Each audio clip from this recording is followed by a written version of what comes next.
देखो वॉइस का आज हमारा ये तीसरा क्लास है। हमारा ये तीसरा क्लास है नहीं। और इसमें सिंपल प्रेजेंट टेंस हम बताए थे कि उसका एक्टिव से पैसिव कैसे करेंगे, और तीन तीन सेंटेंस लेकर चलते हैं। अफर्मेटिव सेंटेंस, नेगेटिव और इंटेरोगेटिव। तुम लोग तीनों देख लिया था सेंटेंस में। उसी प्रकार हम अगला टेंस आ गए हैं प्रेजेंट कंटिन्यूअस टेंस। नहीं, प्रेजेंट कंटिन्यूअस टेंस का हम एक्टिव वॉइस का स्ट्रक्चर लिखते हैं, उसका एग्जाम्पल लिखते हैं, उसके बाद फिर पैसिव वॉइस करेंगे। इसमें भी नेगेटिव और इंट्रोगेटिव दिखाएंगे। नहीं, तो सबसे पहले अफर्मेटिव सेंटेंस।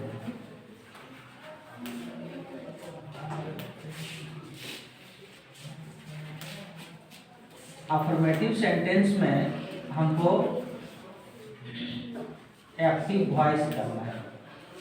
स्ट्रक्चर तुम लोग को याद होना चाहिए। Subject plus are plus plus object. ये प्रेजेंट कंटिन्यूअस टेंस का स्ट्रक्चर है।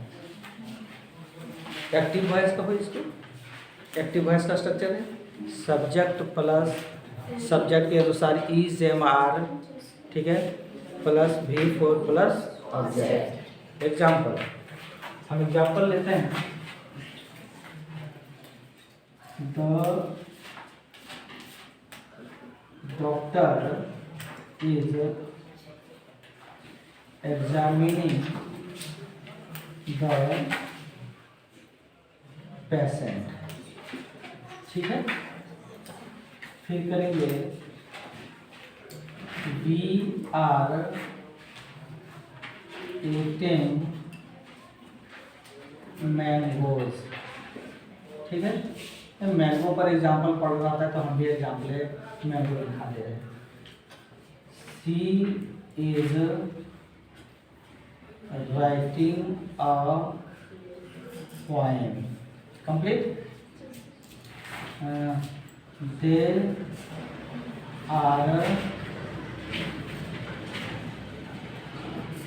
cheating me। एक और एग्जाम्पल तुम लोग बताओ कहीं से। He is buying a car।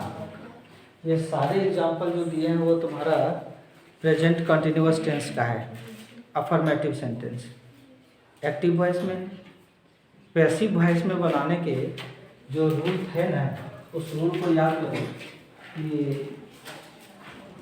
Passive voice में क्या बोला गया था। बोला गया था कि एक्टिव वॉइस का ऑब्जेक्ट पैसिव वॉइस में सब्जेक्ट के स्थान पर चलाएगा और उसके अनुसार हमको इज एम आर का प्रयोग करना है, V3 करना है, बाई। और उधर एक्टिव वॉइस का जो सब्जेक्ट था वो पैसिव वॉइस में ऑब्जेक्ट के स्थान पर चला जाएगा। तो जब जाएगा ना तो तुमको केस पर भी ध्यान देना पड़ेगा। नहीं, नॉमिनेटिव केस में अगर ये सारे हैं तो उसको ऑब्जेक्टिव केस में उस तरह से बदलना होगा। ये जो केस के जो चार्ट है ना वो बहुत जरूरी है तुम लोग को याद रखना। और याद तभी रहेगा जब एक्सरसाइज बनाओगे। ये रटने से रटाने वाला चीज़ नहीं है, कभी नहीं रटाएगा। लेकिन जब एक्सरसाइज तुम जितना ज़्यादा बनाओगे ना उतना कंसेप्ट क्लियर होगा, बुझे कि नहीं। इसलिए एक्सरसाइज बनाने में तुम लोग किसी प्रकार का लापरवाही ना करना। ये हम तुम लोग को टिप्स देते हैं। ये टिप्स मंगनी का टिप्स है, इसका पैसा नहीं लगता है, ठीक है।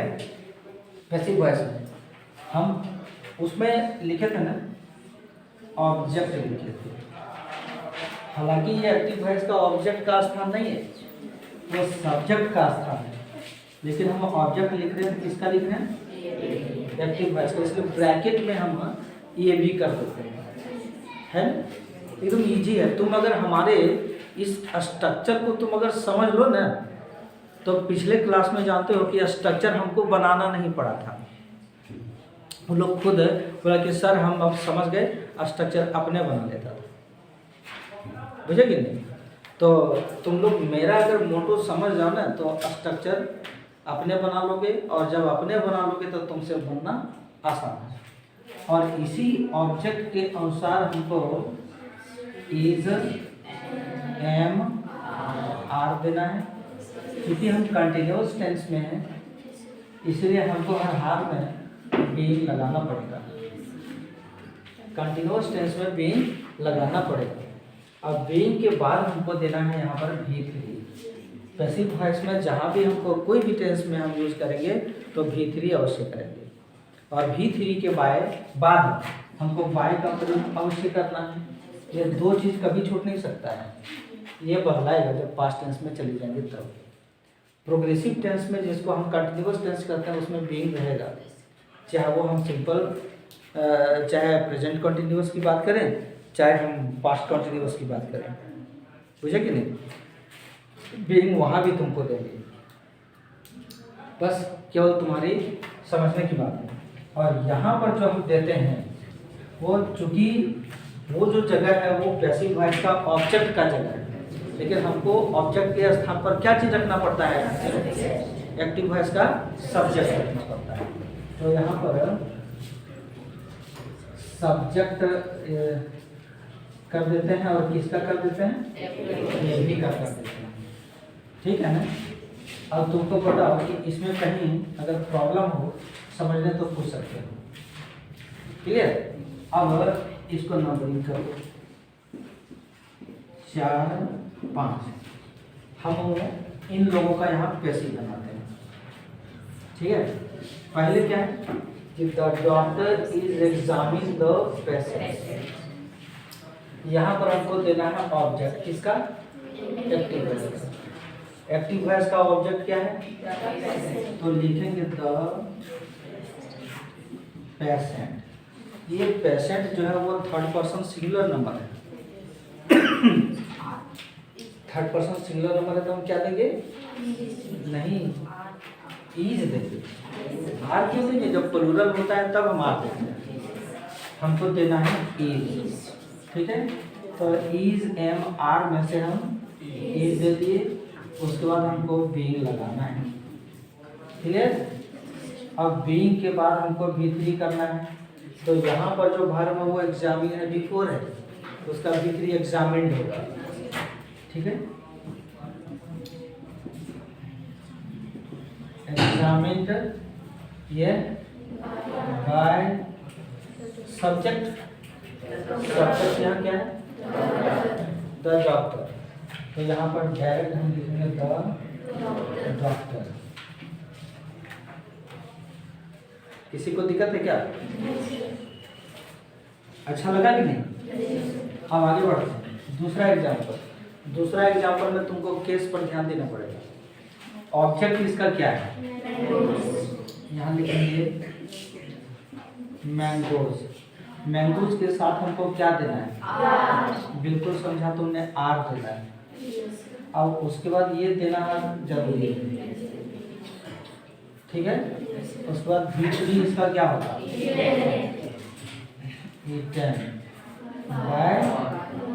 ये जो V है वो यहाँ सब्जेक्ट है, लेकिन वास्तव में पैसिव वॉइस का ऑब्जेक्ट का स्थान है, तब V का ऑब्जेक्टिव केस चुनो। V का ऑब्जेक्टिव केस क्या डाल के रखते हैं, तो यहाँ पर लिख देंगे है ना, बेहतर। आगे बढ़ते हैं तीसरा, सी इज राइटिंग अ पोएम। तो यहाँ पर हम ऑब्जेक्ट में क्या देंगे,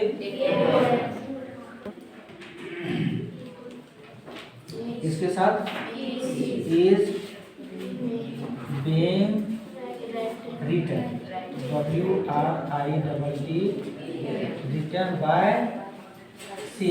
सी का वो क्या हो जाएगा, सी चूंकि नॉमिनेटिव केस में है तो हमको देना है ऑब्जेक्टिव केस, तो क्या हो जाएगा, यहाँ पर करेंगे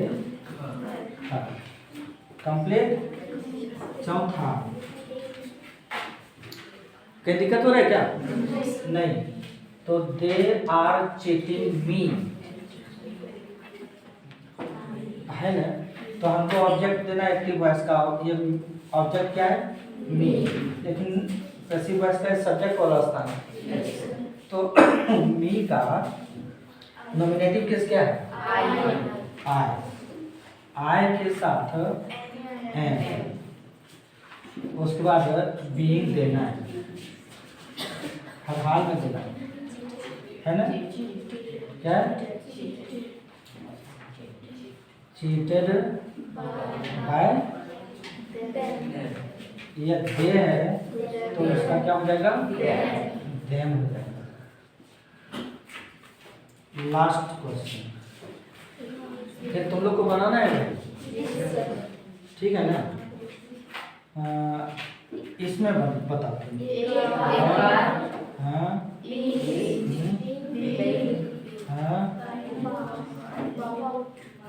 है। BEING सही लिख रहे हैं ना? बाय, हाँ, BOUGHT, बाउट बाय, का तो दे चुके हैं। हर से करोगे जब ही है तो यहाँ पर हिम करोगे, क्योंकि ही के लिए ऑब्जेक्ट में क्या है? तो दिक्कत है क्या? नहीं दिक्कत है। तो इसके बाद हम तुमको नेगेटिव और इंट्रोगेटिव में लेकर चलेंगे, और उसके लिए अलग स्ट्रक्चर नहीं देंगे, सब इसी से हो जाएगा। ठीक है।